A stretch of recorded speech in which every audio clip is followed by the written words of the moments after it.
huge invitation to say, hey, look at this. Remember these papers you have to file? Why don't you go do this right now? Or, hey, you see this garbage over here?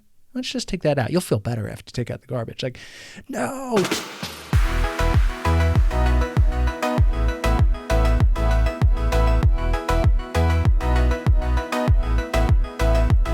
Ladies and gentlemen, welcome back to another episode of the Upgrade My Rituals podcast. I am your host, Kevin McKella. As always, thank you so much for tuning in. And this is the show where we help solopreneurs and business owners have a little bit more productivity, efficiency, and try to execute on their ideal day.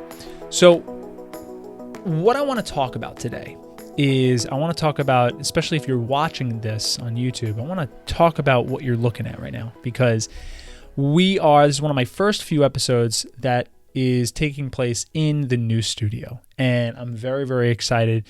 I put a lot of hard work into this, and I think it is going to be really cool because it's doing a couple of things for me. It is a very it's a very, I want to say productive. It's a very well thought out space, and it's a very inviting space. So the reason why I figured that this would be kind of a good topic to talk about today is because of really the reason why I did this and why this might help you thinking about your environment. So one of the ways that you can triage your ritual design or whatever routines that you have in your day is really looking at your environment. What are the things that are around your living space, your working space, that is either helping or hurting your daily routines? So I know that James Clear actually talks a little bit about this in his habit book. And, granted, we're talking about routines here, but I think he calls it like environment design, which is really great. I'll probably touch on some of the things that he talks about. It's been a while since I read his book, but basically I'm just living my experiences and looking at what the environment does or doesn't do for me. So yeah, look at this office. This is pretty cool. So I got the sign behind me. I got really warm and inviting lighting. I've got ample desk space, and what I did was, this is not even a desk, I took a butcher block. I took the one behind me as an 8-foot long butcher block, and this is a 4-foot long butcher block. And this guy weighs 50 pounds. That guy behind me weighs just under 100 pounds. And I'll tell you, getting that down the stairs was insane. Not so much because it was so heavy. It was heavy, but it was really hard to grip onto because it was just so thin. So very interesting. Got it down safe and sound though. But I made it the way I wanted it because I stained it. I polyurethaned it. I did all this. I got these legs and not dresser drawers, but drawers from IKEA, which is a standard thing if you look on YouTube. This is a very popular type of setup, and I really liked it. So I got the Alex drawers, and I got these legs though. And one thing I wanted to do was I wanted to make this part of the desk, and this is like the T desk. I wanted to make this where I can manipulate and move it. So I have two of the legs on wheels. So I could wheel this sucker around the whole place, and it's really, really cool because if I want to go work on my whiteboard and do some planning, I can have this and wheel this right under it, so I have everything I need. If I want to put this back in its original place, my wife Ashley has the other side of that T to work on, and I got the other side. So if she has to, do she don't really work too much, she doesn't really bring her work home with her, if you will. But it's there for her. And then, I've got one of my entire closets in this space is devoted entirely to all of my gear, all of my music gear, all of my camera gear. And it's really, really well laid out where, I can just pick and choose whatever I need. I need, the mic and the camera today. I need the light, and it's all laid out really, really well. And I will do probably a studio tour one of these days. But the reason why I'm telling you this is because I thought it through from a standpoint where nothing is going to hold me back. So, if I need something, it's going to be accessible. And if I need to do something that I need a clear space for, it's very easy to kind of clear everything out, right? So let's talk a little bit about, besides the office, let's talk a little bit about my other environments of what I do when it comes to my actual ritual design, right? So let's start with my AM routine. The AM routine starts in the the den, and then it finishes in the gym. It goes to the gym, and then it finishes actually in the office. So I'll take you through a little bit. When I come down, when the alarm goes off, there are specific things that happen. I'm going to do also another video with smart home tech. I'm actually very excited for that video. But basically, certain things happen. The lights my light automatically comes on to 1%, so it doesn't wake up my wife. And then in exactly 1 minute, that light goes back off. So all I need to do is just kind of put on my gym clothes, if you will, that are kind of already out there, and just get out of the room. So the light automatically goes off.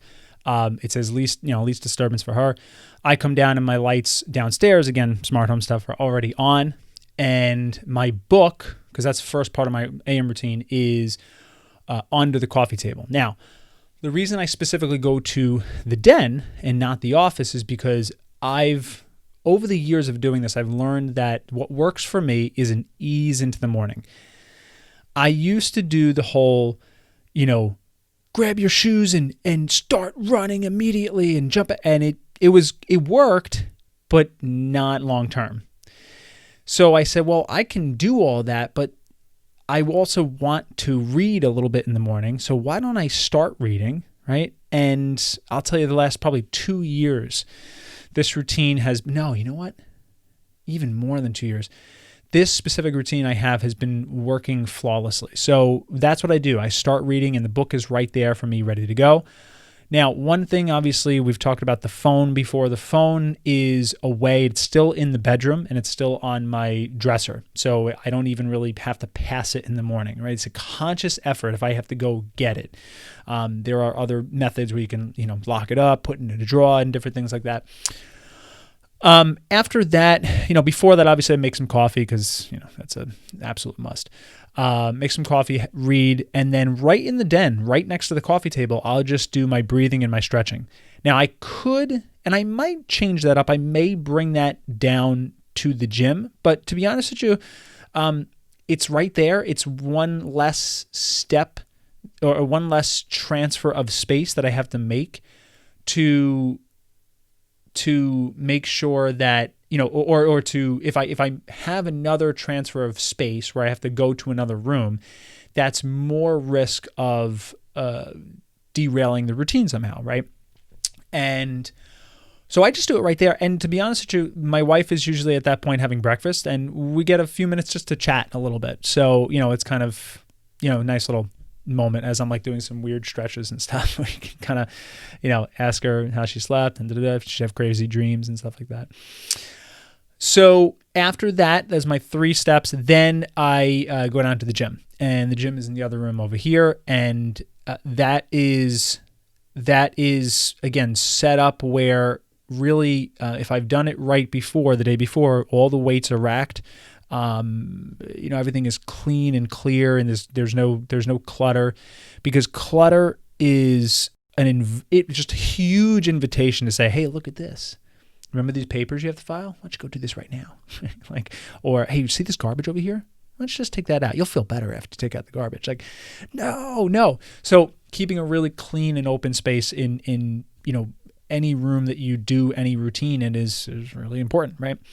So after the gym, what I'll do is I'll come into the office. Now, this is where it gets dangerous because my computer is here, all the goodies, all the camera goodies, and all the stuff is here where I can kind of just, let me just check my email, right?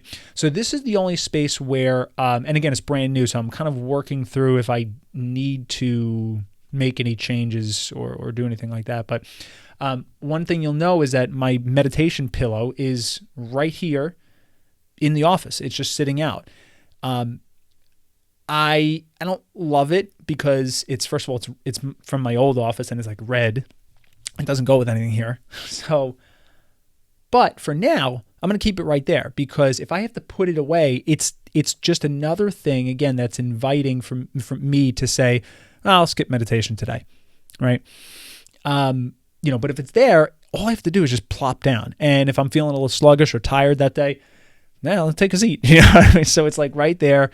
And then the last part of this is doing some planning for the day if I have not done it the night before, or in tandem with my gratitude practice. So I'll just write 3 things down in my planner that I'm really grateful for. And I don't think I'm missing.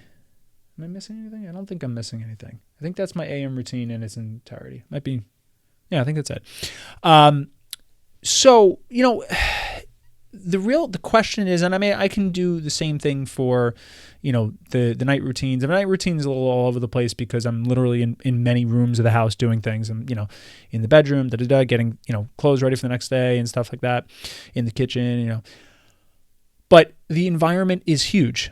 And it's really, I think, some standard practices that will help anybody listening to this in any role of their life is to keep a clean and open space. Throughout your whole house, but for wherever you're doing your routine, right? If you know that your living room is like the, kind of like, we don't really use our living room too much. Not that it's like some show living room. It's just like, we have the den. So we do keep, like, Ashley and I are pretty, I don't want to say we're neat freaks, but we would like to have everything have a home, right? So usually there really isn't any clutter. So, but if the den was like crazy, right? If there was, just baby toys all over and the dog's toys and, a box from Amazon we didn't take, like if it was nuts, I would just, do it in the living room, because that would be a little bit more open and, just like I said, less inviting for distractions. That's what you need to think about. The second thing I think that will help is thinking about how you can design your space where it's not only avoiding distractions, but it's inviting you to continue through your routine. So for instance, my meditation pillow, it stays out for a reason, because it's inviting for me to just take a seat and start meditating, right? And especially because of the fact that the last 6-7 months have been so rough, meditation is, it's something, and again, I say that I have to work on it, which is the exact opposite of what you need to be doing when you meditate, but my mind is kind of all over the place. So it is tough. It's tough for me. I haven't been consistent with meditating because of that. So I have to do everything in my power to make it inviting. So I keep that out. And then really just making sure that there's nothing staggering, and then there's no consistent issues. So, one thing that it's not part of my routines, it's not part of my ritual design, but it is something that I've been imploring to help me with being a little bit angry behind the wheel, if you will.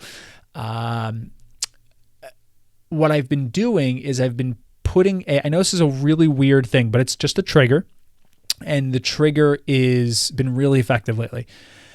And what I've been doing is on my screen, on my backup camera, I put a yellow Post-it note right on top of every time I park, right? And if I'm running into out of the store, maybe probably not, but if I come home, I park, and then I put a new yellow Post-it over the backup camera.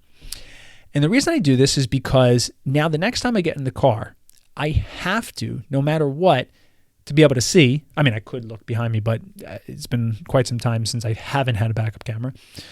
I have to take that Post-it off to be able to see it. And taking off the Post-it is the simple trigger. It means nothing. There's no specific meaning behind it. There's no deeper meaning behind it. It's just the trigger that tells me, okay, to get into state while I'm driving. And what of course that I've worked at already is a calm, really collect state.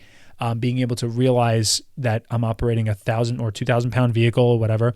This could be a death machine for people if I don't drive carefully, and also not to judge anybody who might cut me off or something like that, because we don't know if they're rushing to the hospital, we just don't know. So that little trigger is part of, yes, it's more of I would talk about that as a trigger versus an environment, but I'm manipulating my environment to then enact a trigger.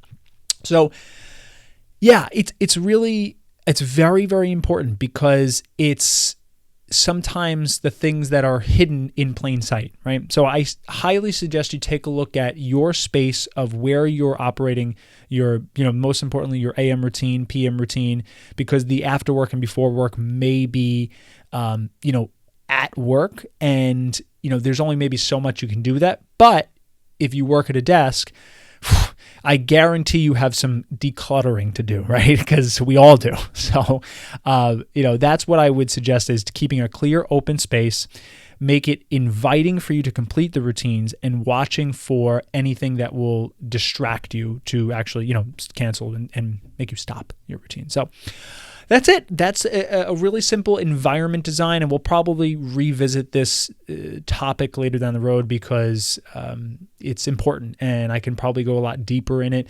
But I am excited to be back. This is very, very nice. It's very nice doing this. It's very nice speaking to you guys, and I want to thank you for listening. I want to genuinely thank you for listening to this show and trying to better yourself, or just listening, for whatever reason. But I'm excited that you're here, and I really have so many cool things coming down the pike.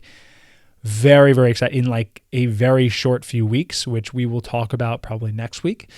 Very, very cool. And once again, thank you so much for listening. If you like this, please subscribe to the channel, and even more, leave me a review. Tell me what you like and what you don't like.